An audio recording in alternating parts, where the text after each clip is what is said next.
souvent de changer l'huile de transmission. Pourtant, essentiel pour transférer l'énergie aux roues.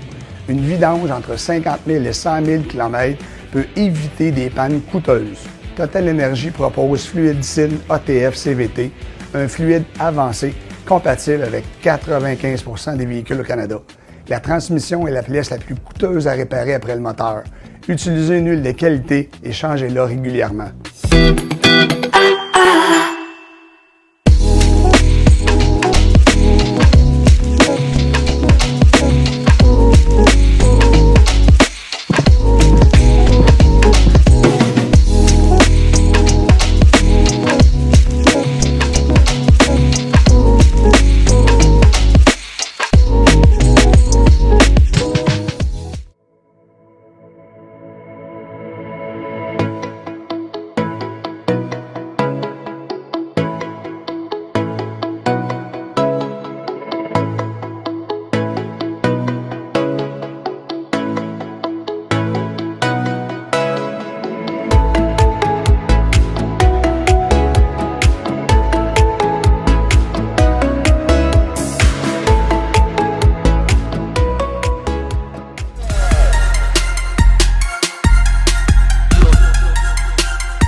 Bienvenue On the Road Québec, le podcast. J'espère que vous allez bien. On est le 22 janvier. Ça fait 2 jours que le président Trump est de retour à la Maison-Blanche. Ça va être le sujet de ce podcast-là. Vous avez remarqué que je suis en studio, puis on va vous expliquer pourquoi à l'instant en rajoutant mon co-animateur Carl Beaulieu. Carl, comment ça va? Ben, ça va bien, toi? Ça va super bien. Dans le fond, tout le monde, ce qu'on a fait, c'est qu'étant donné que Donald Trump est redevenu président lundi, aujourd'hui, mercredi, vous allez entendre une entrevue qu'on a décidé de faire à la dernière minute avec un spécialiste en politique américaine qui est Guillaume Lavoie, que vous pouvez voir dans plusieurs médias au Québec. Guillaume, ça a duré 1 heure. On va vous la présenter dans quelques secondes. Ça a été vraiment une entrevue vraiment... Un plaisir. Un plaisir. On a parlé d'un paquet de sujets. Puis je vous le dis tout de suite, on est dans un problème sur les médias sociaux. Puis ça me fait rire. Puis c'est un clin d'œil que je fais. Quand on parle de Trump en bien, vous nous ramassez. Et quand on parle de Trump en mal, vous nous ramassez. Donc, ramassez-nous. Ramassez-nous. Mais j'ai trouvé quand même la perception de Guillaume Lavoie fort intéressante. C'est un point de vue de quelqu'un qui apprend le camionnage depuis plusieurs mois. Il nous avait, je pense qu'il m'avait contacté via LinkedIn, il était tombé sur notre podcast par hasard. Il était en train, il avait écouté plusieurs épisodes, ça, il avait donné un bon filon sur l'industrie du camionnage entre vous et moi, puis la boîte à pain. C'est très flatteur, puis on était très contents. C'est une personne que moi j'ai toujours apprécié dans les médias. Un grand respect, exactement. Et il y a une manière d'expliquer ça et de vulgariser la politique américaine d'une manière très intéressante. Donc, je pense que vous allez apprécier. Puis ça va être dans quelques secondes. Mais là, j'ai mon expert, moi, en salon d'emploi qui est là. Je veux juste prendre quelques minutes avec toi, vite fait. Il y a 2 salons qui s'en viennent. Le 5 avril à La Prairie et le... Non, excusez-moi. C'est ça, mais c'est dans le désordre. Le 15 mars à Lévis et le 5 avril à La Prairie. C'est ça, exactement. Donc, je sais que ça se remplit énormément. Il reste quelques places. C'est nos salons conventionnels comme d'habitude. Il n'y a rien qui change, à part qu'on a des nouveaux chercheurs d'emploi. Non, il n'y a rien qui change. 15 mars, Cégep de Lévis. Beaucoup d'inscriptions. Sérieusement, je suis vraiment heureux, Francis. Il faut être fier de nos clients, des gens qui nous suivent. Là. Wow, merci beaucoup d'embarquer dans nos projets de folie. Et merci. Ça va vraiment bien. Je vous le dis tout de suite, là, c'est une réussite. Autant la Prairie, à quelques mois, quelques semaines, même quelques mois, 2 mois de la Prairie. Merci beaucoup. Wow, vous ne serez pas déçus. Beaucoup d'entreprises, des chercheurs d'emploi, là, c'est le salon sur la Rive-Sud. C'est le salon dans la région de Québec de transport. C'est vraiment le fun. Autant à la Prairie, toujours dans notre salle. Et wow, merci beaucoup. Là. Puis il reste des places. Vous savez mon numéro de téléphone, vous m'appelez, ça va être un plaisir de jaser. C'est quoi ton numéro de téléphone? Je ne les connais pas. 514-602-7472, 514-602-7472. Vraiment un plaisir. Fait que merci beaucoup. Et Francis, Oui? je travaille sur plusieurs projets. C'est Faut... le gros, c'est mieux d'être prêt. Ah oui, parfait, c'est bon. Je te le dis que 2025, je dors pas, je travaille. Super. On Parce qu'il y dort en a pas, hâte de vous on en travaille. parler. Mais il y en a un qu'on peut dire tout de suite, là, un peu, sans nommer les animateurs, OK? Ah sans oui, ben nommer oui, les on a animateurs. trois. Oui. Ben oui, on Mais a en fait, trois. sans nommer les animateurs ou animatrices du podcast, dans le fond, On the Road Trucking, on va annoncer vendredi de cette semaine les deux nouvelles jeudi? personnes. Jeudi ou vendredi, ouais, je pense que tu as raison. Ouais. Mais d'ici vendredi, on va annoncer les. Ouais, tu as raison. Les deux et animateurs animatrices. Oui, du podcast On the Road Trucking. Donc, allez vous abonner à la page Facebook d'On the Road Trucking. Il va y avoir des collaborateurs, mais je peux quand même vous dire les sponsors. C'est présenté par Total Energy et la Women Trucking Federation of Canada, qui sont les deux sponsors. Puis là, je parle en anglais. Les deux commanditaires du podcast. J'ai hâte de nommer les gens qui vont être derrière ça. C'est pas nous autres. Le gros. Non, c'est pas moi. Ben, attends une minute. Attends. C'est pas moi, là. Hi, everybody. Welcome to the On the Road Québec podcast. I'm with my co-host, Carl Beaulieu. Carl, how are you? Fine, you. Thank you. See you. Goodbye. OK, vas-y, continue. Fait que, on va être là-dedans. C'est vraiment le fun. Ça, c'est un beau projet. Il y en a un autre qu'on attend, qu'on Joseph a honte tantôt, qu'on devrait signer cette semaine. Encore quelque chose qui va faire avancer le domaine du transport. Et on a un autre, je suis sûr, qui va arriver ce printemps. Puis celui-là, il va marquer l'industrie du transport. C'est officiel. En fait, on va vous le dire, Carl lance son propre album. En fait, Carl s'en va en solo, on se quitte. Carl va animer le podcast Jasage. Fait que c'est son nouveau podcast qui commence. Non, c'est pas vrai. Ça va être le fun. C'est pas ça. Mais on a des beaux projets. Préparez-vous l'industrie. On est là, on est présent. Comme on dit depuis toujours, on est là pour la relève, on est là pour l'industrie. Merci à Guillaume Lavoie. Merci à tous les gens qui nous entourent. Là. Le podcast qui suit avec Guillaume va être sacoche. Vraiment d'actualité à jour. On est chanceux, Francis, je te le dis là. Oui. On a des invités merveilleux. Tout qui vient, tous les gens qui nous approchent, on peut faire en podcast. On est chanceux, on est des privilégiés de la vie. Puis ça informe l'industrie. C'est sûr, tu travailles avec moi. Ben oui, exact. Ah ouais, c'est ça. Ça informe l'industrie. On fait ça aussi pour l'industrie parce qu'on est deux fuckés, là. Ouais. Je termine avec un point, Carl. Vas-y. Je peux vous dire que le 4 février, la semaine d'ExpoCam, c'est officiel. Le podcast On the Road... c'est pas vrai. Le 4 février, l'émission de radio On the Road Québec va être en direct au FM 103.3 parce qu'à chaque mardi, 22h, il y a notre émission de radio.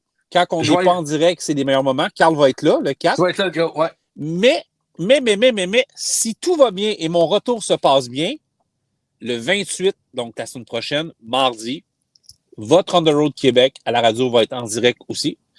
Et par respect par le FM 103.3, qui est notre diffuseur maintenant, je ne peux pas relever absolument rien. C'est pas à moi de faire ça, mais je peux vous dire que les codes d'écoute, et je sais que des fois, quand on parle de ça, ça peut créer des débats qu'on n'a pas le goût d'entendre, mais appelez à la station. Je peux vous dire que les codes d'écoute m'ont jeté à terre. Et c'est pas du brag, ça m'a jeté à terre. Donc, merci beaucoup. Et on t'arrête de faire connaître l'industrie à des gens de la Montérégie et du Grand Montréal qui ne connaissent pas tous les enjeux de notre industrie. Donc, c'est ce que je voulais dire. Merci beaucoup. Merci au FM 103.3. C'est tout. Merci tout le monde. Bon podcast. Merci beaucoup, Guillaume. Ça coche. Ça fait longtemps que tu n'as pas dit merci aux camionneurs. C'est vrai? Oui. Merci aux camionneurs. Hey, les gars, les filles, on lâche pas. Starté. On le sait. Ah, tu m'as reparti, le gros. On le sait que c'est une période qui n'est pas facile. On a traversé une pandémie. On a traversé, puis on traverse la période, une période névralgique, mais on va passer à travers. On reste solide, on reste ensemble, on va passer à travers. C'est officiel. On a passé pire que ça. Fait qu'on lâche pas tout le monde. On reste positif. On est en santé. Merci à tout le monde. Merci, Carl. Puis tout le monde, c'est pas toutes les semaines qu'il y a un podcast enregistré de cette manière-là, mais l'actualité, en fait, on a décidé avec l'actualité que le podcast qui devait jouer aujourd'hui, on le remet plus tard. On embarque directement avec la politique américaine et par la magie d'Internet à l'instant même. Alors, je vous présente Guillaume Lavoie, qui est membre associé de la chaire Raoul Dandurand et spécialiste de la politique américaine. Guillaume, merci d'être au podcast On the Road. Francis, ça me fait plaisir. Bonjour, Carl. Hey, bonjour, Guillaume, ça va? Très bien, très bien. Merci de me recevoir. Ça fait plaisir. Merci d'avoir accepté l'invitation aussi. Puis on sait que la période est très occupée pour toi. Fait que merci de nous accorder ce temps pour informer nos camionneurs et nos gens sur la route. Et vraiment apprécié. Merci beaucoup, Guillaume. Parfait. Ça se peut, tout le monde, on n'est pas habitué, habituellement, on est en studio. L'actualité a fait que on a décidé de faire le podcast via nos applications pour pouvoir vous parler parce que, au moment d'enregistrer ça, hier, c'était donc l'arrivée, le grand retour du 47e président américain, Donald J. Trump, qui est revenu au pouvoir. Et moi, là, j'ai trouvé ça, qu'on l'aime ou qu'on l'aime pas, j'ai trouvé ça fascinant hier d'écouter je les écoute tout le temps, mais hier, je ne sais pas pourquoi, il y avait quelque chose peut-être de spectacle, justement. C'était plus, on dirait, un spectacle. Tu sais, la dernière fois que j'avais vu ça à l'intérieur, c'était Ronald Reagan. J'étais peut-être jeune, là, mais je veux dire, j'ai vu. Mais là, j'ai trouvé que c'était spectaculaire. C'était spectaculaire. Oui, il y avait. Moi, j'étais. Bon, évidemment, il y a le côté, on s'intéresse à la chose. Le rôle, c'est de regarder, de comprendre, d'expliquer. Mais il y avait un côté de moi qui était particulièrement furieux à cause de l'événement comme tel. Moi, la plus belle aventure là, de lecture que j'ai faite dans ma vie, c'est la lecture de tous les discours inauguraux de George Washington jusqu'à Joe Biden. Et ça, c'est extraordinaire parce que les États-Unis, c'est un pays qui a une histoire sur plus de 2 siècles et un discours inaugural, c'est évidemment, on va parler des enjeux du moment. Alors, c'est comme si tu avais une photo. On voit ça des fois là, sur Facebook, là, les gens qui se prennent en photo la même année, mais pendant 15 ans. Ah ouais, c'est vrai. Ouais. L'évolution. Mais là, tu as une photo d'un pays sur 2 siècles et demi à chaque 4 ans. Et là, tu vois tu vois monter les enjeux, tu vois venir des guerres, tu vois que les crises se sont résorbées. Par exemple, il y a eu la guerre de sécession.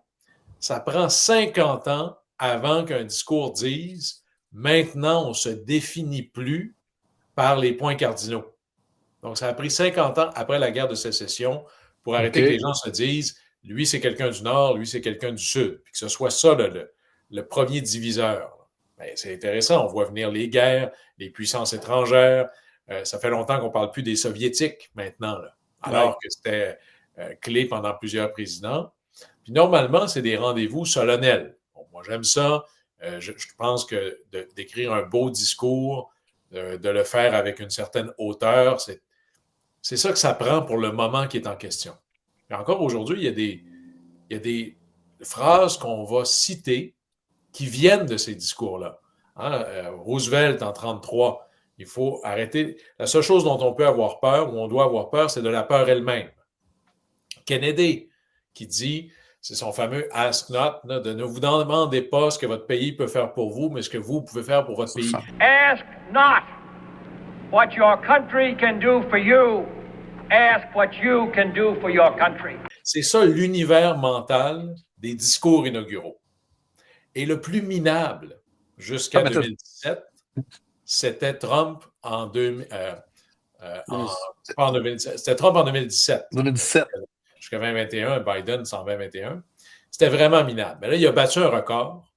C'est encore plus minable. Historiquement parlant, dans la forme, exécrable.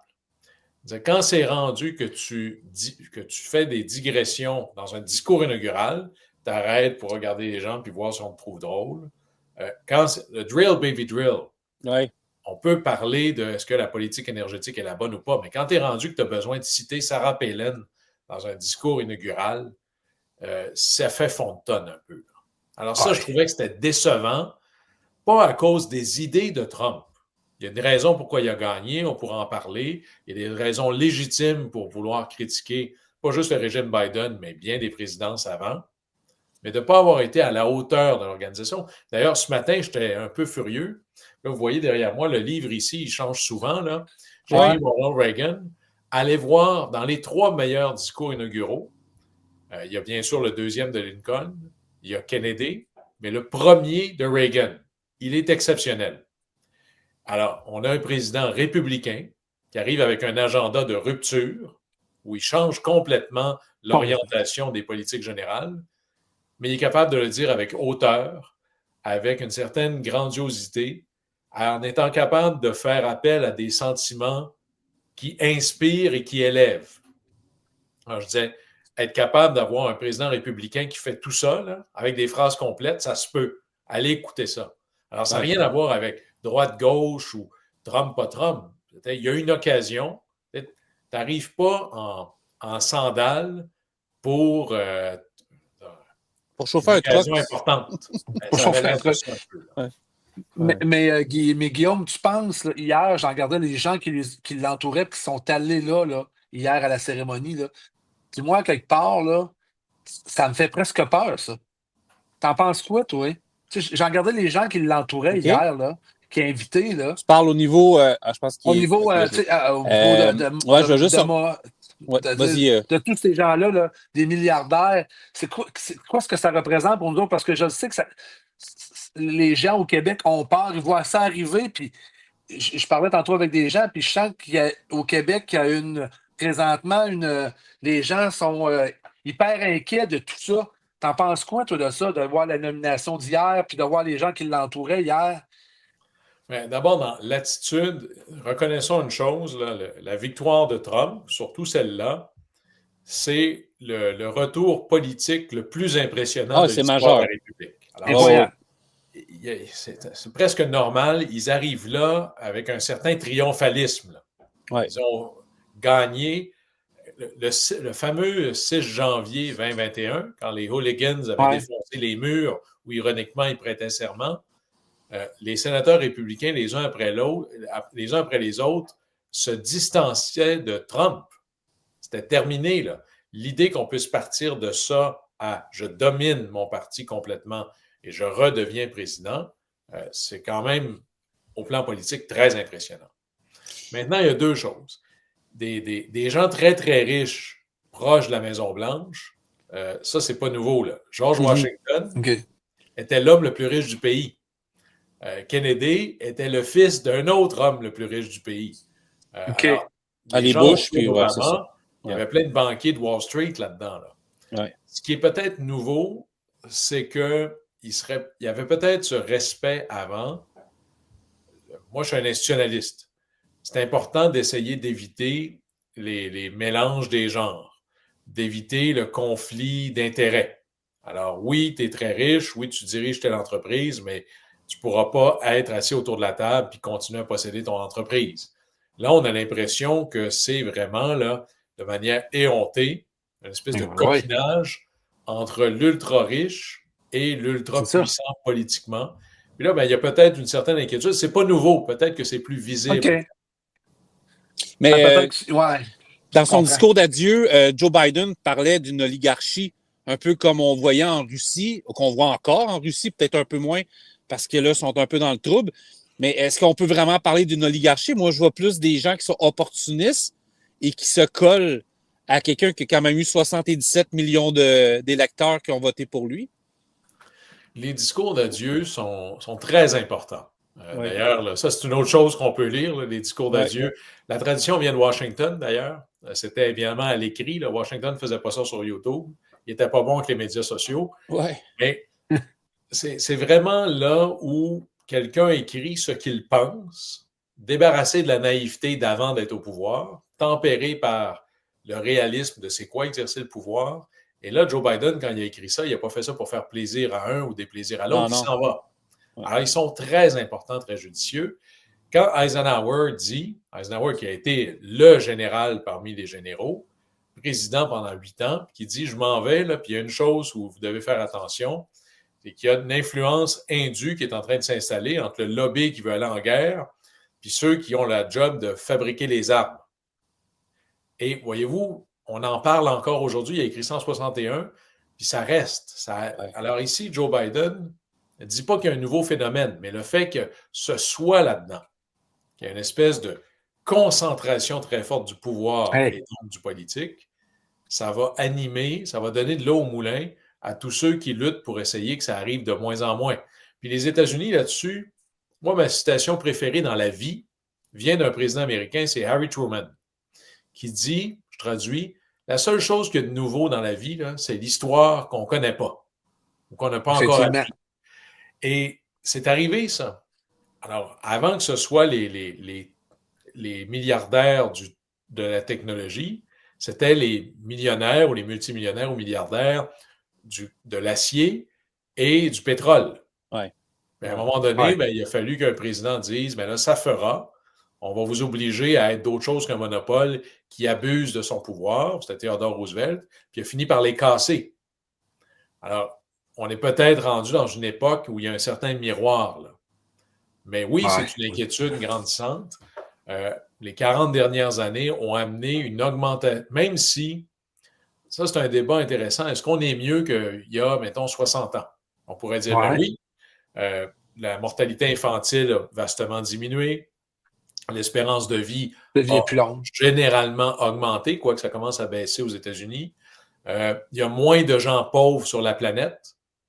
Sauf que je pourrais argumenter le contraire en disant que les inégalités se sont vastement... les inégalités ont grossi. Sont plus larges qu'ils étaient, ont grossi. Alors, oui, il y a moins de pauvres, mais les riches sont beaucoup plus riches. Et dans un pays comme les États-Unis où le filet social n'est pas absent, mais est moins fort que dans d'autres pays, la migration sociale est plus difficile. La migration sociale, c'est je suis né dans une certaine culture où, par exemple, personne n'avait... Mon grand-père, qui est un saint homme, avait une deuxième année B. Fait que son petit-fils parle plusieurs langues et a voyagé partout puis a des diplômes. C'est une migration sociale impressionnante sur 2 générations. Alors, est-ce que ça, c'est encore possible ou c'est plus de l'ordre de l'exception? Ça, c'est des enjeux qui vont se mettre en œuvre de plus en plus. Moi, je veux parler, en fait, de l'industrie du transport, OK? Parce qu'on en parlait, c'est quand même un des... c'est des globules blancs, c'est le sang de l'économie, je veux dire, c'est vital. Aujourd'hui, là, je me base à la fois sur le métier de camionneur puis les propriétaires d'entreprises de transport avec des exportations qu'on a qui sont très importantes, exemple l'acier, l'aluminium, le bois d'œuvre, puis on ramène au Canada, je pense à tous les camionneurs qui ramènent des produits frais, qui arrivent des ports aussi, parce que ça arrive du Guatemala, ça arrive du Mexique, ça arrive ici. Est-ce qu'en ce moment, un propriétaire d'entreprise ou même un camionneur peut se sentir inquiet avec tout ce qui se trame? On va en parler tantôt avec le 25 % où on peut en parler là. Est-ce qu'on doit vraiment s'inquiéter pour la structure de l'industrie? Je sais que c'est vaste un peu, mais tout dépend de ça. Prenons-le peut-être en tranches. Oui. D'abord, je vais peut-être loin un peu. Là. Ouais. Mais je ne le dis pas par flagornisme, là, mais non. Je pense que, un peu comme on parlait du corps humain, là, imaginons que l'économie nord-américaine, que ce soit l'économie de Montréal ou du Québec ou du Canada, tout ce que vous achetez au magasin, là, ça ne vient pas au monde sur les tablettes. Là. Non. Les avocats, ils ne poussent pas dans l'allée des fruits et légumes à l'épicerie. Ouais. Et ça, c'est peut-être le drame. Je parlais aux gens du monde agricole récemment. Puis voici le drame. Vous allez voir pourquoi je pense que l'industrie du camionnage, c'est un peu un géant invisible. Et le fait qu'il devienne de plus en plus invisible, ce n'est pas des bonnes nouvelles. C'est, par exemple, le monde agricole. Mais avant, reculons de 50 ans, tout le monde connaissait un fermier. Presque. On avait plein dans nos rangs. Le Québec était beaucoup plus rural avant, 50, 75 ans.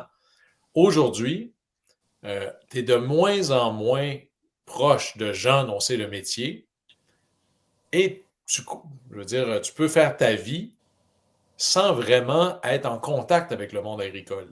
Pas parce que tu les aimes pas, mais juste parce que c'est pas dans ta réalité quotidienne. Et ce qui devient ce qu'on voit pas, à un moment donné, ça devient invisible. Pas juste visuellement, politiquement. Puis on oublie que si nos épiceries sont pleines de choses délicieuses, c'est parce qu'il y a des champs où il faut que ça pousse. Puis ces gens-là, ils ont des besoins, ils ont des réalités. Puis si elles deviennent invisibles pour monsieur, madame, tout le monde, ils deviennent peut-être trop invisibles pour les décideurs politiques, financiers et autres. Mais là, on pourrait faire un copier-coller avec le monde du camionnage. Ouais. Souvent, puis pour avoir été un peu dans le monde municipal, le camion, c'est ça. Il n'y a personne qui veut être coincé entre 2 camions sur la route. Là. Non. Il va prendre la place. C'est comme, on ne voudrait pas que ça existe. Là. Sauf que, il n'y a pas beaucoup de monde qui va faire longtemps, pas de globule rouge. Là. Exact. Ce qui rend possible l'économie moderne, c'est le déplacement des marchandises.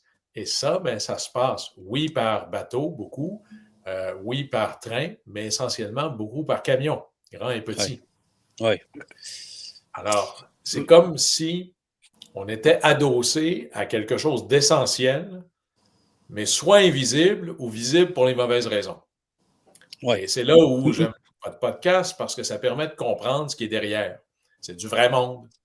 Puis là, vous en connaissez plus que moi, là, mais c'est pas juste quelqu'un qui opère un camion. Maintenant, ce sont des entrepreneurs, souvent, qui ont c'est comme le monde agricole, c'est des gros montants, là.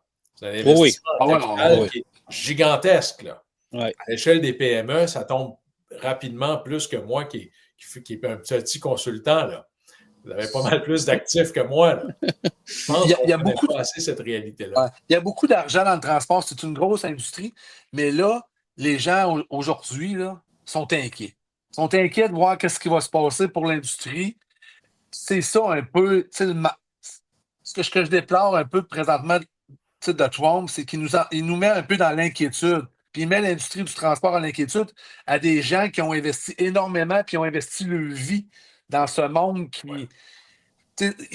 En fait, il y a plusieurs propriétaires qui se sont oubliés dans le transport. En fait, ils ont oublié.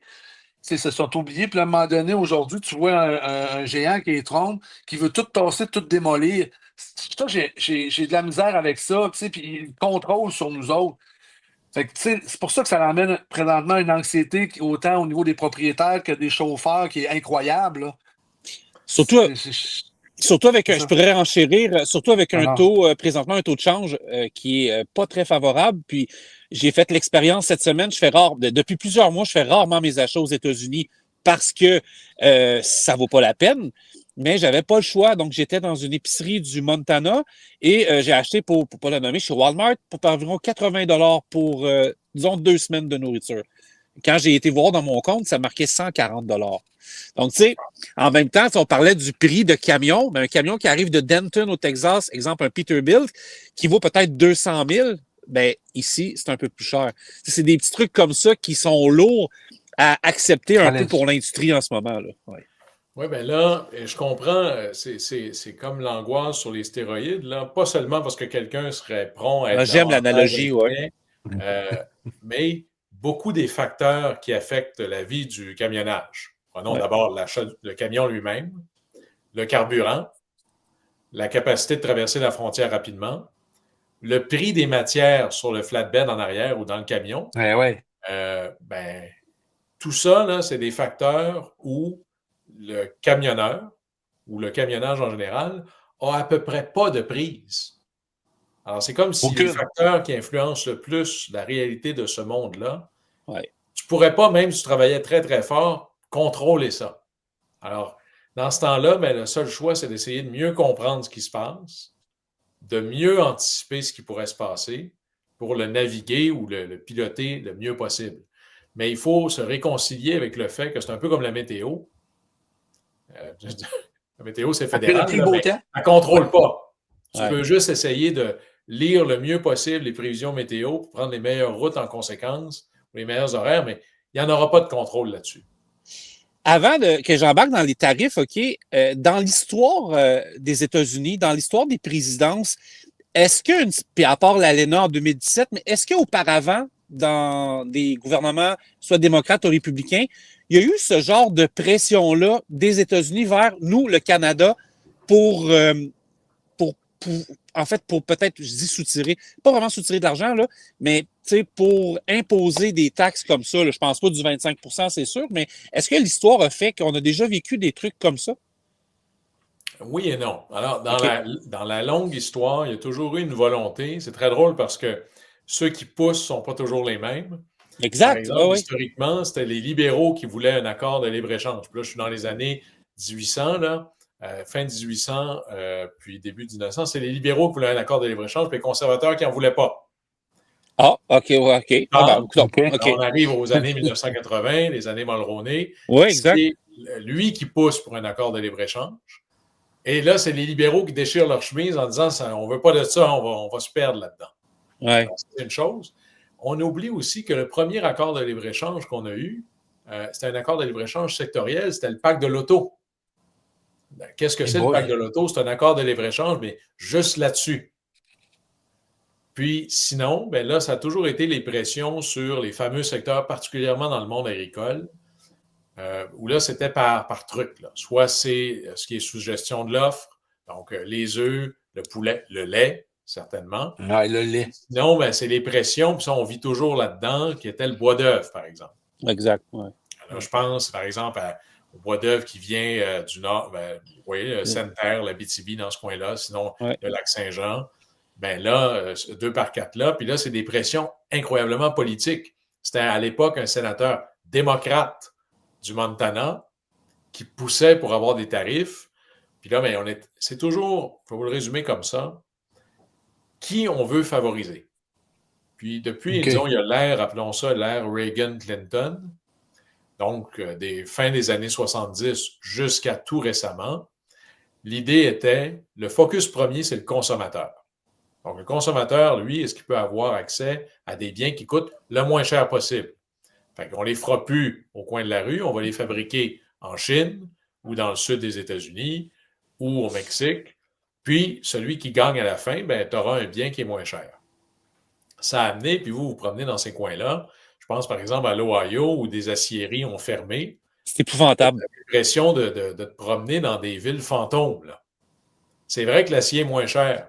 Mais là, il y a des gens qui n'existent plus. Moi, je suis libre-échangiste. Là. Mais si vous me dites que c'est de l'aluminium chinois qui va rentrer puis il faut fermer le Saguenay-Lac-Saint-Jean, je ne le suis plus. Oui, c'est ça. C'est un peu ça le backlash qu'on est en train de vivre. C'est de dire, ben, jusqu'où je priorise le consommateur versus prioriser le producteur, le travailleur. Ouais. L'acier sera plus cher, mais il va y avoir une ville avec une vie, puis des gens qui vont être capables d'être prospères. Puis cette balance-là, ben là, on est allé très, très loin d'un côté. Là, ça revient de l'autre. Puis là, ben, pour ne pas se faire prendre là-dedans, c'est de mettre qu'on n'est pas des compétiteurs de cheap labor face aux États-Unis. C'est pas vrai. Là. On a des lois environnementales plus exigeantes qu'eux. On a un monde syndical et des lois de protection de travailleurs plus poussées que bien des endroits. D'ailleurs, ça, vous allez voir ça, là. Vous m'arrêtez là, si je divague, mais quand Trump il dit qu'il veut favoriser les travailleurs de l'automobile, évidemment, il pense à Détroit, puis ce qu'il y a autour, très syndiqués et autres. Leurs vrais adversaires ou leurs vrais opposants, ce n'est pas les travailleurs de l'automobile du Mexique.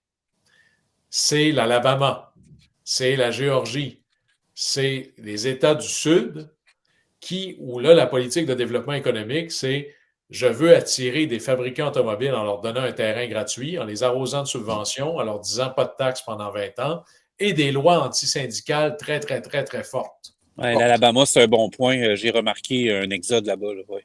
Alors, évidemment, là, la vraie compétition, elle est beaucoup à l'interne aussi. Là. Ouais. Et ça, Trump n'en parle pas, mais ça va lui éclater au visage à un moment donné. Parce que tous les travailleurs automobiles ne sont pas égaux entre eux. Dans le Nord, ils sont syndiqués avec l'assurance santé. Dans le Sud, pas vraiment. Là, c'est pas la même chose. Là. Ouais. Alors, mais il y a toujours cette tension-là. À la fin, les États-Unis, c'est une superpuissance. Ouais. Les superpuissances se comportent comme des superpuissances. Mais Guillaume, penses-tu qu'il est conscient de tout ce qu'il fait là, présentement? La pression qu'il met sur le monde, la pression sur l'économie, où lui, c'est... Avec ton expérience, là, tu connais les présidents du passé et tout. Penses-tu que ce gars-là, je le voyais hier signer les papiers là, hier soir. Là.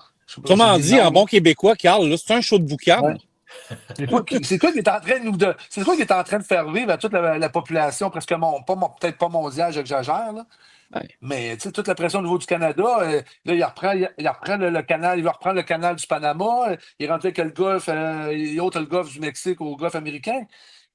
Y a-t-il quelqu'un qui peut lui dire à un moment donné, avec l'expérience, arrête un petit peu, là, tu es en train de changer tout l'univers des gens autour de toi? Je peux-tu répondre à ta place en une seconde? Oui, non, mais je vais juste dire que moi, je constate qu'il y a 77 millions d'Américains qui ont voté pour lui.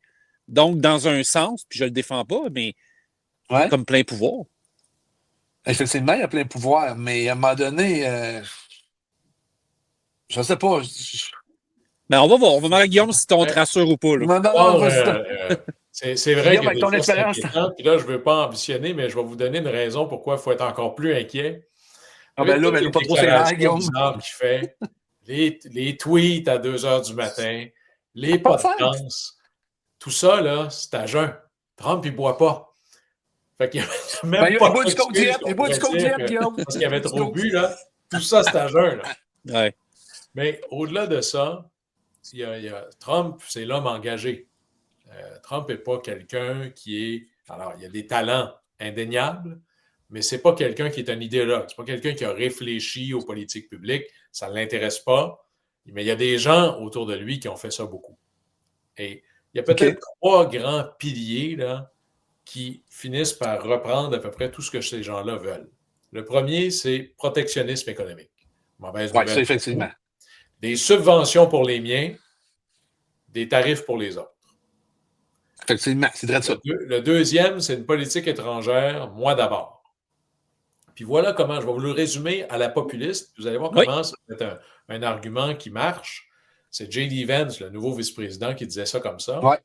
Expliquez-moi pourquoi je devrais donner 60 milliards de dollars de mon argent à l'Ukraine pour que l'Ukraine défende sa frontière contre les Russes, quand les élites me disent qu'on n'a pas assez d'argent pour correctement protéger la frontière des États-Unis au sud. Alors, évidemment que je suis pas en désaccord. Mais ça marque les esprits. Là. Ouais. Puis troisièmement, c'est la déconstruction de l'État administratif. C'est-à-dire, plus de bureaux indépendants qui prennent des décisions, pas de fonctionnaires avec l'autorité déléguée. On ramène ça aux politiques. Là, c'est séduisant au début, mais à chaque fois que tu ramènes ça aux politiques, ben ça veut dire, c'est comme si, par exemple, je ne sais pas comment ça marche vraiment dans le milieu du camionnage, mais disons, le choix des routes. C'est-tu par ancienneté ou c'est est-ce que ton patron t'aime la bouille ou pas? Les deux. Les deux. Alors, il y a beaucoup d'ancienneté, oui. Plus c'est par ancienneté. Ouais. L'ancienneté, c'est un très mauvais modèle, mais c'est le meilleur de tous les autres. Ouais. Moi, je viens de relations industrielles. Puis quand ils avaient construit le département de relations industrielles, il y avait 4 bureaux de coin. Il y en avait 2 pour des fonctions administratives, puis les 2 bureaux de coin qui étaient plus grands, ils ont attribué par ancienneté. C'est comme une manière naturelle de voir les choses, mais ce que ça fait, l'ancienneté, oublions si c'est bon ou pas, ça donne la prévisibilité. Il y a une règle qui est connue, puis tout le monde se positionne par rapport à ça. Plus c'est à la bouille du client ou à la gueule du chauffeur, bien là, il y a moins de prévisibilité. Alors, plus ça devient politique, plus c'est selon les vents du moment, selon les tentations d'un décideur ou d'un autre. Et c'est là où, dans un monde où on veut avoir Pourquoi est-ce qu'on veut un monde régi par des règles? Pour avoir de la prévisibilité. Tes paiements pour ton camion, ils ne changent pas au jour le jour parce que le banquier est plus nerveux ce mois-ci. On signe des contrats, je vais te donner tant d'argent par mois, puis moi, je vais pouvoir savoir à quoi m'attendre. Alors, moins il y a de règles et plus il y a de discrétionnaire, plus c'est celui qui a le rapport de force qui en profite. Et ça, c'est très inquiétant. Ça va être dans tous les domaines. C'est ça qui fait Trump, en fait, là, présentement. Oui. La bonne nouvelle là-dedans, les pères fondateurs sont vraiment des génies. Là. Ils se sont toujours méfiés de la concentration du pouvoir. Quand ils ont dessiné comme une maison l'architecture de la République américaine, ils ont voulu s'assurer que tout le monde avait le pouvoir de bloquer tout le monde. Alors oui, Trump a beaucoup de pouvoir, mais que ce soit Trump, Biden ou un autre, il n'est que le président. Au sens où, par exemple, il veut abolir un ministère. Ben, OK, mais pour ça, ça prend une loi qui va être votée au Congrès, ou ça prend une majorité à la Chambre, puis une majorité au Sénat. Puis ça se peut que, par exemple, sur les tarifs, prenons cet exemple-là, ben, 25 % imaginons que c'est sur l'aluminium, puis que moi, je sois au Colorado, chez Anheuser-Busch, ou chez Coors, puis mes canettes, c'est de l'aluminium qui vient du Saguenay-Lac-Saint-Jean. Effectivement. Moi, peut-être que je ne veux pas que ma canette coûte plus cher. Là. Alors, je vais appeler mon congressman. Mon congressman va arriver à Washington en disant « C'est génial l'idée des tarifs, mais pas moi. » Ou pas l'aluminium. Ou pensez, par exemple, s'il y a de l'électricité à New York et à Boston, c'est parce qu'elle vient du Québec. Ouais. C'est-vous que raisonnablement que les gens du nord de l'État de New York qui ont voté républicain, imaginez si leur tarif d'électricité augmentait de 25 %. Là. Puis l'électricité, c'est bien maudit. Tu ne peux pas en acheter d'avance. Mais sont-ils conscients, les gens, mettons, de l'État de New York ou les gens dans la ville de Boston, sont-ils conscients, la plupart, que ça vient de chez nous? Parce que des fois, je me dis peut-être qu'on n'entend pas parler assez, comme mettons, dans l'État de New York ou dans le Mass ou dans le Maine, dans le Vermont. Des fois, tu sais, moi, des fois, j'ouvre ma champlure puis je ne sais pas d'où qu'elle vient en tant que telle. Fait que des fois, je me dis peut-être qu'ils ne sont pas au courant de tous ces enjeux-là. Ben, là-dessus, je les prends pas pour des épais, là. De nous. Combien de gens, si on allait faire l'épicerie ensemble, ou on allait ensemble chez Canadian Tire ou autre, je suis pas mal sûr que vous seriez capable de me dire « Ah, ça vient de telle place. » C'est pas écrit. Oui, je comprends. On n'imagine pas, là. Ouais, je comprends. On prend ça pour acquis. Oui. C'est ça. Si toutes les lettres viennent par Poste Canada. Mais non, ils viennent d'ailleurs. Exact. Alors, ça, c'est notre travail. Puis là, notre travail, là, je prends le Canada avec un grand K, c'est les élus, c'est les chambres de commerce, c'est chaque entreprise canadienne qui a un réseau aux États-Unis parmi ses clients ou ses fournisseurs. Il faut que ça pousse. Puis c'est normal. À la fin, là, Jean Charest avait une phrase intéressante où il disait « Il n'y a personne qui se lève le matin dans le monde en se disant « Faut que je fasse une entente avec le Canada aujourd'hui. » On est minuscule, là. On est petit. On est 2 % de l'économie mondiale. On n'est pas une superpuissance. Est-ce qu'il n'est pas normal, quand on est le plus petit, de devoir se démener un peu plus que l'autre pour faire sa promotion? Ça ne veut pas dire que Trump a raison de faire les tarifs, là. Mais ce serait dangereux ou naïf de notre part de s'imaginer que juste parce qu'on a raison, on n'a rien à faire. Non, on se démène. Et là, ce n'est pas aller cogner juste à la porte de la Maison-Blanche qu'il faut faire, parce que ce n'est pas le seul lieu de décision. C'est le Congrès, c'est les gouverneurs, c'est les chambres de commerce. Et nos meilleurs alliés dans ce domaine-là, c'est nos partenaires américains. Tous les camions que vous amenez, toutes les livraisons que vous faites aux États-Unis, c'est autant de gens qui sont des avocats de notre cause, parce que c'est aussi la leur. Ouais. Parce que les tarifs, des fois on oublie ça, un tarif, c'est pas quelque chose que les Canadiens vont payer. C'est que c'est les Américains qui payent. L'idée, c'est que ce qui vient du Canada va coûter plus cher, puis théoriquement, on en vendrait moins. Mais si c'est appliqué sur l'énergie, c'est pas comme si tu as d'autres choses, là. Ils ne traînent pas un baril de pétrole qui vient d'ailleurs. Si tu veux de l'uranium qui ne vient pas du Canada, il faut que tu appelles Vladimir Poutine. Puis c'est peut-être pas le temps. C'est ça, exact. Mais là, en fait, le pétrole de l'Alberta coûte moins cher que l'autre. Puis l'électricité du Québec, tu viendras pas, il n'arrivera pas d'ailleurs, là. Alors, tout ça, c'est des alliés potentiels. Puis peut-être que on l'oublie, mais c'est notre travail d'aller leur dire à quel point c'est dans leur intérêt de se battre pour ça. Je finis là-dessus. Brian Mulroney avait une phrase extraordinaire. Il disait, il ne faut pas aller voir les Américains en leur disant « Faites ça ou vous ne faites pas ça parce que c'est bon pour nous. » Il faut aller les voir en leur disant « On vous recommande de faire ça ou de ne pas faire ça parce que c'est dans votre intérêt. » Ouais, c'est ça. C'est là que ça nous met. Mais moi, j'ai une question, Guillaume. Mais là aujourd'hui, on enregistre mardi qui va être diffusé demain. Il dit qu'on va avoir, il nous dit que le 1er février, si j'entends bien les nouvelles, on va avoir une taxation de 25. Il évalue à 25 %, OK? Mais là, comme tu nous expliques là, ça veut dire que si pas les députés, mais les gens du Congrès arrivent et ils disent non, ça ne marchera pas de même, ça veut dire qu'il peut laisser tomber. Oui. Alors, plein de choses. C'est intéressant. Ouais.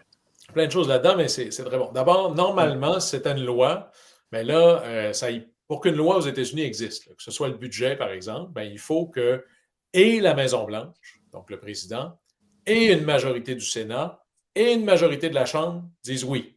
S'il y en a un des trois qui dit non, il n'y en a pas. Alors, c'est quand même majeur. Okay. Sur les tarifs, c'est un peu comme la loi sur le salaire minimum chez nous. Si le gouvernement veut changer la loi sur le salaire minimum, il n'y a pas besoin de passer au Parlement parce que la loi dit le gouvernement a le droit de bouger le salaire minimum. Bien là, sur les tarifs, la loi dit le président peut changer n'importe quel tarif de plus ou moins 25 % comme il veut. Ça ne veut pas dire que parce que le président a le droit de le faire, que les gens arrêtent d'y dire vous devriez ou ne devriez pas. Hein, la majorité des élus, ils poussent pour leur électeurs. Maintenant, une coupe d'affaires sur le fameux 25 % le 1er février. D'abord, avant le 1er février, c'était hier. C'était le 20 janvier. Ah oui, c'était hier. Ouais. Il a fait campagne, il n'en a jamais parlé. Pendant la transition, il a dit au jour 1, c'est 25 C'est pas arrivé, probablement qu'il y a eu tellement d'activités poussées par le Canada, puis les partenaires, pour dire, puis là, ben, ça monte, puis là, ça devient de plus en plus compliqué, puis ils s'achètent la marge de manœuvre. Il dit c'est le 1er février. Après ça, tous les 25 ne sont pas égaux entre eux. Mettons qu'il le fait. Ben là, on dirait, est-ce que c'est 25 tout de suite ou c'est 25 dans un mois? J'annonce aujourd'hui que vous allez payer 25 telle date, puis là, je signe. Je viens quand même d'acheter du temps. Il pourrait dire, c'est plus 5 maintenant, puis à chaque lundi, ça va monter de 5 Il pourrait dire, c'est 25 mais pas sur l'électricité, puis pas sur le pétrole, pas sur l'uranium, puis pas sur le gaz naturel. Oui. Là, ça met une pression très forte sur, je pense, au bois d'œuvre, à l'aluminium, par exemple. Puis là, ben, pour voir si l'industrie canadienne va se tenir, imaginez si le secteur de l'énergie disait, ben moi, maintenant, je ne suis pas touché par ça, fait qu'arrangez-vous avec vos troubles. Diviser pour mieux régner. Ça peut arriver, ça. Oui, on va être testé là-dedans. Parce que tu ne peux pas juste dire, par exemple, si il disait l'électricité n'est pas touchée, mais pour le reste, plus 25 S'il fallait que le Québec dise, ben, nous, on est correct, fait qu'arrangez-vous avec vos troubles. Quand ça nous, on va être coincés sur l'aluminium, ça se peut que les autres disent, ben là, ça, c'est tes problèmes. Alors, on va être testé. Puis c'est pour ça que ça, c'est une méthode typique de Trump. Je dis quelque chose d'énorme pour soit créer ce qu'on appelle en égo un anchor. C'est comme combien tu voudrais gagner de l'heure. Puis si je vous dis 150 de l'heure, ben c'est clair que la négo ne sera pas entre 20 et 25. Je viens comme de créer un univers mental qu'on part à ça. Ouais. Alors, il essaie de se donner une marge de manœuvre, sinon de désarçonner. Puis quand l'autre panique, là, c'est instructif, ça. D'abord, comment l'autre va réagir? Est-ce qu'il va paniquer? Est-ce que là, ça va se mettre à dire plein d'affaires différentes dans son camp? Est-ce qu'il va être tout de suite dire hey, je vais te donner une concession tout de suite où on n'en parle plus? Ou il est en train de s'organiser de manière posée, intelligente. Il fait du lobbying, mais si jamais ça va dans le dernier crunch, il y aura des contre-tarifs aussi. Puis à la fin, ce n'est pas le tarif de 25 qui est le plus épeurant, c'est pendant combien de temps? Je vais vous donner l'exemple suivant. Si demain matin, là, moi j'ai une baguette magique, là, puis je suis un peu méchant, je décide que l'essence va coûter 14 fois plus cher à partir de demain et que ça dure 24 heures, à moins que vous soyez vraiment mal pris, je suis pas mal sûr que ça affectera personne parce que tout le monde va attendre 24 heures, puis on va repasser. Là. Fait que c'est pas tant juste le tarif. Ah, je comprends, oui. Il va être là combien de temps avant qu'il le retire? Ouais. Parce qu'il y aurait eu une concession sur quelque chose, parce que la pression a monté. Alors, il y a beaucoup de choses qui bougent en même temps. Bon. Pour terminer que ce 25%, mais pour terminer que ce 25%, vas-y, Carl, vas-y. Oui. Non. Il fait ça pour qu'on devienne un État. Parlons-en vite. Oh, oui. D'abord, si là, vous ouvrez le livre de loi, là. Oui. Alors, j'ai un collègue qui dit il y a 3 manières que ça devienne un État. Ou bien il envoie l'armée, c'est probablement pas la chose la plus plausible, ou il l'achète, mais là, aux dernières nouvelles, il n'est pas à vendre. Ça coûte combien le Canada? Là? Je ne suis pas sûr que j'ai une idée du prix. C'est ça. Ou troisièmement, on devient un État. Mais pour qu'on devienne un État, il faut qu'il se passe au moins 2 choses. 1, il faut que le Congrès vote pour. Puis 2, il faut que le Canada vote pour. C'est écrit dans la loi américaine. Il faut que celui qui veut devenir un État vote pour ça. Là, poussons la logique. Là. Vous y allez aux États-Unis, le Canada serait plus gros que la Californie. Oui, exact. Ça voudrait dire que demain matin, là, il arriverait 54 élus. La grande majorité serait démocrate. Les républicains ont une majorité de 2 ou 3. Là. Pensez-vous que les républicains vont dire Donald, laisse aller le Congrès à majorité démocrate pour les 3 prochaines générations? Je ne penserais pas. Puis on pourrait même rajouter qu'il y en a d'autres qui attendent pour être des États. Le Maryland, c'est ça, Washington, D.C. Puis Porto Rico, qui attendent. Alors, ça n'arrivera pas, ça n'existe pas, mais Trump est un c'est de la provocation. De la diversion. Oui, exact. Il dit quelque chose d'énorme pendant ce temps-là, ben peut-être qu'on parle moins de qu'est-ce que ça va vouloir dire pour les Américains, un tarif de 25 %. C'est à nous d'avoir la discipline, d'enlever le bruit, et de ramener ça sur les signaux. Puis un peu comme Kissinger avait une expression magnifique, il arrive dans une conférence de presse, il est en pleine guerre du Vietnam. Quel homme! Photographe, plein de micros. Il arrive, puis il dit « Bonjour, avez-vous des questions pour mes réponses? » Alors, ici, quand on va voir les Américains, à chaque fois qu'on entend 51e État, ça n'arrivera pas, mais voulez-vous payer plus cher votre épicerie, votre plein d'essence, vos factures d'énergie? C'est à nous de ramener ça là. J'ai deux derniers points, ça va vraiment vite, je suis très content. J'ai deux derniers points. Par rapport aux 25%, là, moi, j'ai vu ça un peu, c'est plus une opinion qu'un point. J'ai l'impression que c'est du gambling un peu, parce que je vais quand même lui donner une qualité ce soir. Il est fin stratège malgré tout, parce qu'il profite un peu qu'on soit acculé au pied du mur. On a un premier ministre qui est plus là, même s'il est là. On a des premiers ministres les provinces qui décident de se mettre ensemble. Là, on voit qu'il y a peut-être Daniel Smith qui a décidé d'être un peu à part. Fait qu'on dirait qu'on a comme l'impression ici que tout va mal. Puis, en fait, on est comme dans un certain bordel. Fait qu'il en profite. Puis j'ai de la misère un peu avec l'argument de la drogue et du fentanyl. J'ai l'impression que c'est juste des prétextes pour effectivement dire ce qu'on vient de dire depuis les 10 dernières minutes. Là. Tout est une question de prétexte, j'ai l'impression. Oui, mais d'abord, Donald Trump n'est pas la personne la mieux informée au monde. Il a une espèce de vision du monde, puis il collecte des faits ramassés à gauche, à droite, il se construit une histoire là-dessus. L'idée que la Chine contrôle le canal du Panama, là, ça n'existe pas même sur Mars. Là. C'est du grand n'importe quoi. Mais ça joue dans le personnage de les États-Unis sont des perdants, puis ils se sont fait avoir par tout le monde parce que leur leader était faible. Fait que moi, je suis un leader fort, donc je ne vais pas faire la même chose.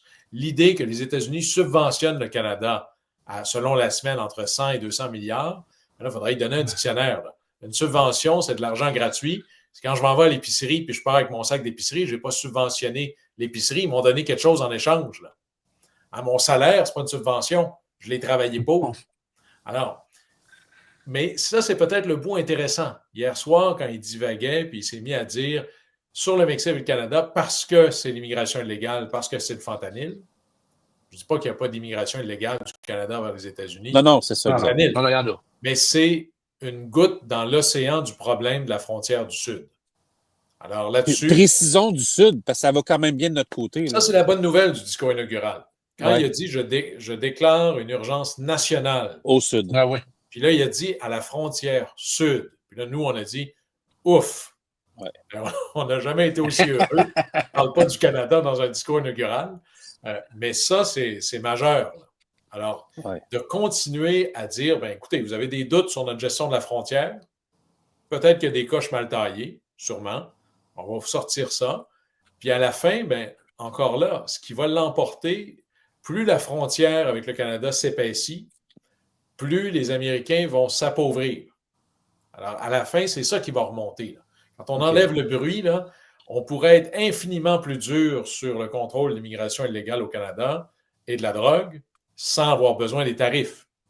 Si c'était pour mettre ça à l'agenda, OK, bien réussi.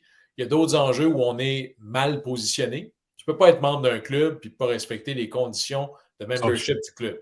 Là, je parle de l'OTAN. On peut trouver que 2 %, c'est trop, mais quand on a signé et on voulait être membre, on le savait.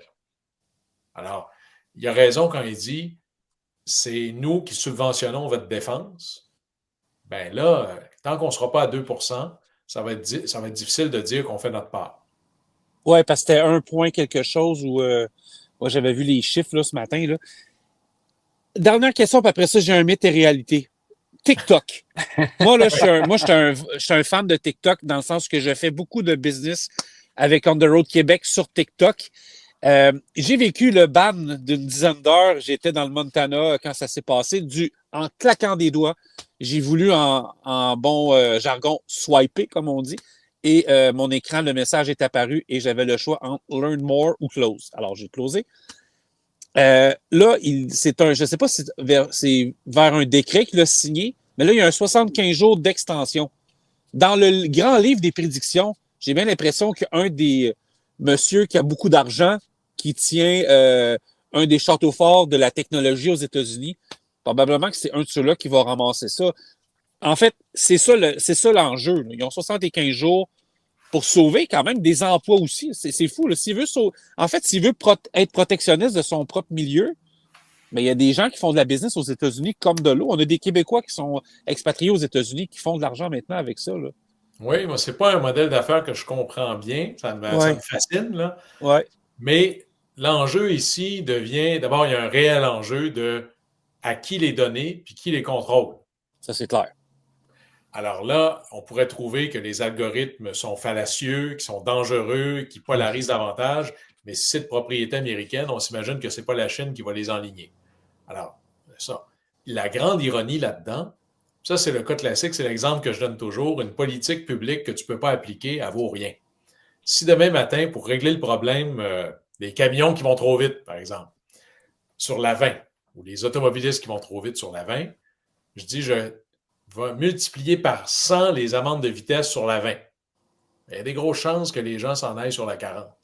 Juste au cas où. Okay. Et là, ce qu'on a vu, c'est que quand TikTok était sur le bord de fermer, puis on se demande, il y a eu une espèce de migration massive vers, Red Note. Red Notes. Ben oui, il y a une autre application chinoise, Red Note. Qui est chinoise. Là. Oui. Là, l'image que j'ai, c'est comme si vous aviez de l'eau dans vos mains, puis là, vous serrez les doigts pour mieux la tenir. Oui. Alors, c'est là où ça va prendre du doigté, c'est pas simple. Peut-être que la masse, il y a 150 millions d'Américains qui sont là-dessus. Là. Oui. Vox Populi, Vox Dei. Alors, Trump a dit, moi, si 50% de la compagnie appartient aux États-Unis et que c'est un dirigeant américain, ça répondrait à mon enjeu. Mais les enjeux avec la Chine vont être de plus en plus présents et dans toutes les sauces, tout le temps. Là, il va y avoir un vrai clash.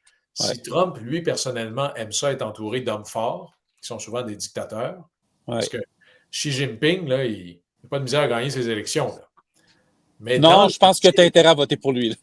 Dans le Parti républicain, il y a une frange de faucons contre la Chine, qui comprennent que la Chine n'est pas un allié, mais un adversaire stratégique. Et au sommet de ceux-là, c'est Marco Rubio, son nouveau ministre des Affaires étrangères. Alors, il va y avoir des tensions. La coalition Trump, elle est vaste et peut-être moins solide qu'on pourrait l'imaginer. Parce que le protectionnisme, ça veut dire qu'il y a des choses qui vont coûter plus cher. Disons que ces fameux 25%. Ben, c'est pas vrai que tu peux... disons que, je ne sais pas moi, il y a 100 tonnes d'aluminium du Canada. Tu ne peux pas produire 100 tonnes d'aluminium de plus aux États-Unis demain matin. Alors, c'est vrai de ça. Il va y avoir des tensions importantes, mais ça, c'est normal. Les coalitions de victoire sont toujours plus larges que la capacité d'opérer un gouvernement. Imaginez, dans la coalition Obama, il y avait Bernie Sanders, qui se définit comme un socialiste, et toute son équipe économique était des banquiers de Wall Street. Oui, c'était un clash. Ouais. Alors, on va voir à l'usage, ça se peut... Il y a une raison pourquoi Donald Trump veut aller très, très vite. Parce que le temps permet à l'opposition de s'organiser. Et ça, il le sait. En plus, il est élu que pour 4 ans. Ouais. Mais la vérité, c'est que la présidence, c'est pas 4 ans. C'est 18 mois. Parce que dans 2 ans, c'est des élections de mi-mandat où 100% de la Chambre est en élection, où le tiers du Sénat est en élection, parce que le gouvernement américain, c'est pas Trump. C'est Trump, c'est la Chambre, le Sénat et la Chambre. Alors, à tous les 2 ans, je refais le mélange. Alors, c'est pour ça que c'est quelqu'un avec un sablier sur le coin de son bureau. Et il a compris ça dans son premier mandat. S'il ne va pas très, très, très, très vite, il va se faire rattraper par la résistance naturelle du système. Je termine en te posant une question. Ah, excuse-moi. Non, mais c'est bien fait, en fait. Oui, en fait, moi, je suis un admirateur. C'est le meilleur outil pour empêcher que le gouvernement gouverne. Mais c'est ce que les Américains voulaient, c'est ce que les pères fondateurs voulaient, que l'on puisse agir uniquement lorsque ça fait l'objet d'un vaste consensus. Chez nous, notre système à nous, on appelle ça la dictature de la majorité. Tu es devenu gouvernement majoritaire à 40% des votes, tu peux tout faire. Puis à la prochaine élection, c'est 100% grâce à toi ou 100% de ta faute. Aux États-Unis, une minorité d'élus peut bloquer tout les autres. Ouais. Alors, ça permet de s'assurer qu'il y a moins d'actions grandiloquentes, puis qu'on a plus de capacité de bloquer tout le monde. On s'est virtuellement connus, je pense, début de l'été, fin de l'été, à l'automne. Je pense que tu étais venu me parler du podcast un peu, mais tu étais en train. Ouais. Puis ça m'avait fasciné. Il y avait les conventions, il y avait l'Iowa, Chicago, Milwaukee. d'un œil on va oublier l'expert en politique américaine, puis on va parler avec Guillaume. Quelle est la perception d'un voyageur qui s'est promené en train, puis on va le dire, tu es parti de Chicago jusqu'à Los Angeles, donc tu as probablement passé par le Nebraska, le Wyoming, tout ce parcours-là vers le Colorado. Quelle a été comme ta vision des États-Unis, mais vraiment d'un œil de Guillaume Lavoie et non de l'analyste? C'était ça. Moi, ma religion pour comprendre les choses, c'est l'osmose, comme dans tout, là. Ouais. J'étais avec le monde agricole récemment. J'allais visiter une porcherie, j'allais visiter un éleveur à grains, un élévateur à grains et des éleveurs de grains. Et même chose, moi, je pense qu'il faut que tu t'imbibes de la chose. Dans l'osmose, c'est ça, le penser que tu rentres dans l'eau puis tu finis par comprendre la température de l'eau. Et je l'ai fait 2 fois en train. Chicago-Los Angeles, la première fois en descendant par le Texas à San Antonio. Après ça, wow. Puis là, tu suis le mur. Quand tu es à El Paso, j'exagère à peine, là, mais tu t'étirerais le bras tu pourrais toucher au fameux mur ou presque. Ben, je l'ai fait à San Diego, moi. Ben, à Mexique. En tout cas, j'y ai touché.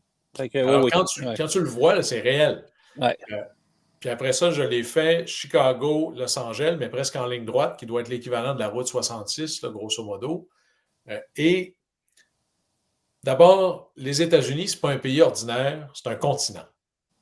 Puis le train, j'imagine comme le camion, c'est un moyen privilégié de s'imbiber de l'importance de la distance. Juste le Texas, c'est gigantesque. Dans le nord-est du Texas, c'est vert comme si tu étais dans la jungle. Puis là, 5 heures plus tard, c'est beige. C'est le désert. C'est beige, exact. Oui. Et là, tu vois que les constructions ne sont pas pareilles. Les villes ne sont pas construites de la même manière. L'architecture est différente. Les gens ne sont pas habillés pareil. La vie est différente. Et quand tu as des réalités qui sont amplifiées par la distance, le climat, l'architecture, la manière d'avoir une relation avec le travail, d'être dehors ou d'être en dedans, ça colore la vie. Et les États-Unis, c'est un pays d'une extraordinaire diversité à cause de la taille. On a ça certainement au Canada aussi. Moi, j'ai traversé le Canada de bout en bout en train, entre autres. Et quand tu le fais, disons, je l'ai fait, moi, de Vancouver jusqu'à Toronto, là, tu te réveilles un matin, tu es dans les Rocheuses, les pics enneigés un après l'autre. Le lendemain matin, tu es dans les plaines où tu peux... Dans le blé. C'est tellement plat, tu peux avoir ton chien sauvé pendant des jours. Exact. Ouais. Puis après ça, c'est l'ouest de l'Ontario qui est longtemps. Ouais. Mais ça, c'est une bonne manière de s'imprégner de... Ça se peut que la réalité des gens au Texas ait rien à voir, puis ils ne comprennent pas, puis ils voient comme des extraterrestres des gens qui vivent à Brooklyn. Là. Ah, c'est confirmé, c'est en plein ça. Ouais. Alors, quand on dit que les Américains sont très, très divisés, ben, peut-être qu'ils sont divisés par des réalités de leur vie. Là-dessus, les bien-pensants du Nord qui n'avaient jamais vu un immigrant illégal de leur vie, d'aller faire des jugements très, très, là, la main sur le cœur, puis tellement grandiloquents face aux villes du Sud où tu as 3 ou 4 000 entrées illégales par jour. Tu peux être un chrétien pratiquant, mais il n'y en a pas de village capable d'absorber 1000 personnes par jour, tous les jours. Non. Un nombre de repas maximum, le portefeuille a une profondeur maximum. Il n'y a pas assez de bancs d'école, il n'y a pas assez de lits d'hôpitaux. Alors, des fois, la distance rend ça facile de trouver que l'autre est arriéré ou est déconnecté parce qu'on ne se côtoie pas assez. Ouais. Et moi, je trouve que les longs voyages en train permettent de prendre acte de ça. C'est vrai. C'est un 60 minutes qui a passé vraiment vite. J'ai pas vu le temps passer. Oui, ça a passé vraiment... Ça a passé vite. J'apprécie beaucoup. C'est une... En fait, ce que j'ai trouvé intéressant, c'est de... J'ai compris un peu plus de trucs ce soir, puis que les gens soient d'accord ou pas avec tout ce qui a été dit par nous trois, reste que c'est un exercice quand même démocratique. On est chanceux, c'est en démocratie, fait qu'on peut penser comme ça ou penser comme ça, puis c'est ce qui est plaisant. J'espère que les gens vont prendre la peine d'aller t'écrire puis de discuter gentiment, parce que souvent, les messages sur les médias sociaux, on en reçoit nous autres ici, c'est assez spécial. Mais j'aimerais ça qu'on refasse l'exercice dans quelques semaines, voir un peu le bilan, puis on pourrait en profiter pour t'inviter en studio à la radio. Puis, Francis, puis Carl, d'abord, merci encore pour l'invitation.